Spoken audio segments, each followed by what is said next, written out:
دکھ ہو یا سکھ، ہر حال میں اللہ تعالیٰ پر توکل یا بھروسہ کرنا ایک ایسی صفت ہے جو اللہ تعالیٰ کو بہت پسند ہے، اور اس نے قرآن مجید میں فرمایا کہ جو شخص اللہ پر بھروسہ کرتا ہے اللہ اس کے لیے کافی ہے۔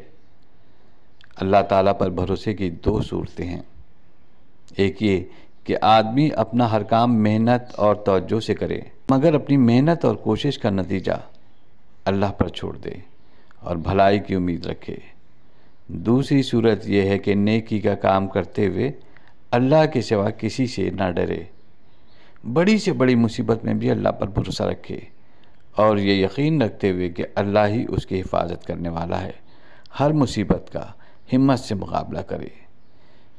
جب ہمارے رسول پاک صلی اللہ علیہ وسلم نے لوگوں کو اللہ کی طرف بلانا شروع کیا اور ان کو بتوں کی پوجا کرنے اور برے کام کرنے سے منع کیا تو مکے کے وہی لوگ جو آپ کی تعریفیں کرتے نہیں تھکتے تھے آپ صلی اللہ علیہ وسلم کے دشمن بن گئے اور آپ کو طرح طرح سے ستانے میں کوئی کسر نہ اٹھا رکھی، لیکن آپ صلی اللہ علیہ وسلم نے ہمیشہ اللہ تعالیٰ پر بھروسہ رکھا، ہر قسم کی مصیبتیں اور تکلیفیں بڑے حوصلے سے برداشت کیں اور کسی خوف یا گھبراہٹ کو دل میں لائے بغیر لوگوں کو اللہ کی طرف بلاتے رہے۔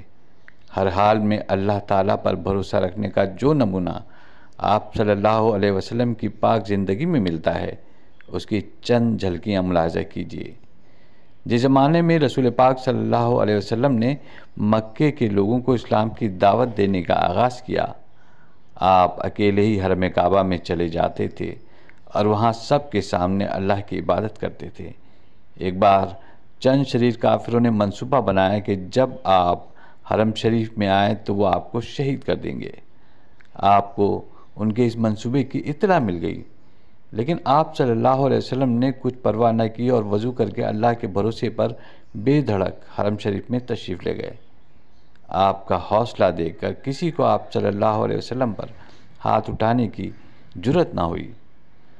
مکے سے ہجرت فرما کر رسول پاک صلی اللہ علیہ وسلم چند میل کے فاصلے پر سور پہاڑ کے غار میں مقیم ہوئے۔ دوسرے دن مکے کے چند کافر آپ کو تلاش کرتے ہوئے غار کے منہ پر پہنچ گئے۔ غار میں آپ صلی اللہ علیہ وسلم کے پیارے ساتھی حضرت ابو بکر صدیق رضی اللہ تعالی عنہ نے ان کافروں کو دیکھ لیا اور گھبرا کر بولے، یا رسول اللہ، اگر یہ لوگ ذرا جھک کر دیکھیں گے تو ہم ان کو نظر آ جائیں گے۔ آپ صلی اللہ علیہ وسلم نے فرمایا، غم نہ کرو، اللہ ہمارے ساتھ ہے۔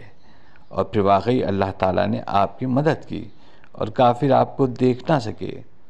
غار ثور میں 3 دن قیام کے بعد آپ مدینہ یثرب کی طرف روانہ ہوئے تو آپ ایک عرب قبیلے مدرج کے سردار سراقہ بن جاشم نے گھوڑے پر سوار ہو کر آپ کا تعاقب کیا۔ حضرت ابو بکر صدیق رضی اللہ تعالیٰ عنہ پیچھے مڑ مڑ کر دیکھتے جاتے تھے۔ سراقہ کے قریب پہنچنے پر انہوں نے رسول پاک صلی اللہ علیہ وسلم سے کہا، یا رسول اللہ، ہمارا پیچھا کرنے والا ہمارے بہت قریب آ گیا ہے۔ آپ صلی اللہ علیہ وسلم نے اطمینان سے جواب دیا، کچھ فکر نہ کرو، اللہ ہماری حفاظت کرنے والا ہے۔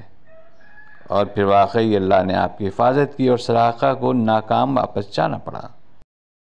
ہجرت کے بعد مدینے میں آپ صلی اللہ علیہ وسلم کے گھر کے باہر صحابہ اکرام رضی اللہ تعالیٰ عنہما پہرہ دیا کرتے تھے تاکہ کوئی دشمن آپ کو نقصان نہ پہنچائے۔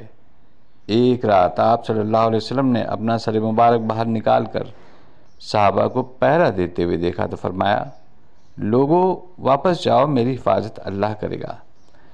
ایک رات مدینے کے ایک حصے میں بڑا شور اٹھا، شہر کے لوگوں نے سمجھا کہ کسی دشمن نے حملہ کر دیا۔